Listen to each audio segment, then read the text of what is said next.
வணக்கம். எக்ஸாம்பிள் ப்ராப்ளம்ஸில் third one பார்க்குறோம்.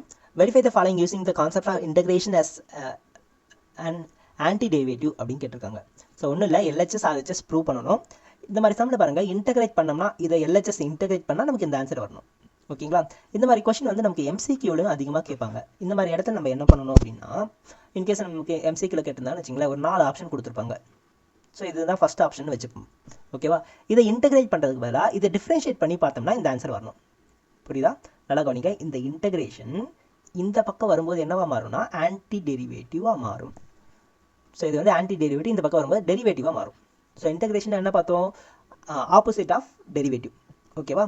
ஸோ அப்போது இப்போ நம்ம என்ன பண்ண போகிறோம்னா ஆர்ஹெச்எஸ்ஸை நம்ம டிஃப்ரென்ஷியேட் பண்ணி எல்ஹெச்எஸ் இன்டகிரேஷனுக்கு உள்ளே இருக்கிற வேல்யூ வருதா அப்படின்னு செக் பண்ணி பார்க்க போகிறோம்.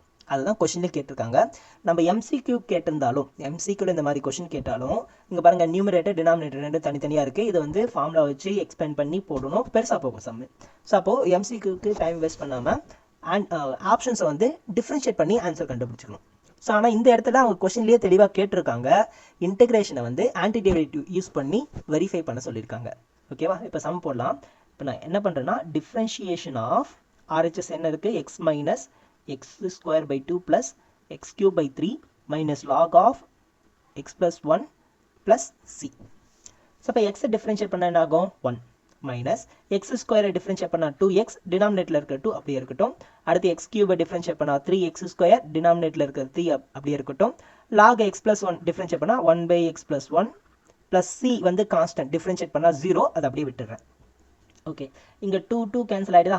இங்கே 3 கேன்சல் ஆகிடுதா? ஸோ ஃபைனலாக என்ன வருது? 1 minus X plus X square minus 1 divide by X plus 1.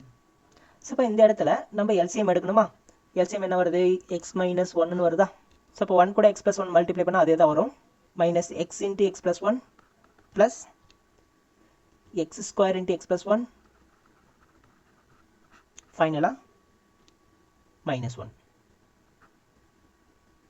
இப்போ பாருங்கள், எக்ஸ் ப்ளஸ் 1 மைனஸ் எக்ஸை மல்டிப்ளை பண்ணும்போது x square minus X square multiply பண்ணால் plus X square plus x, sorry plus X cube plus X square minus 1 divide by X plus 1.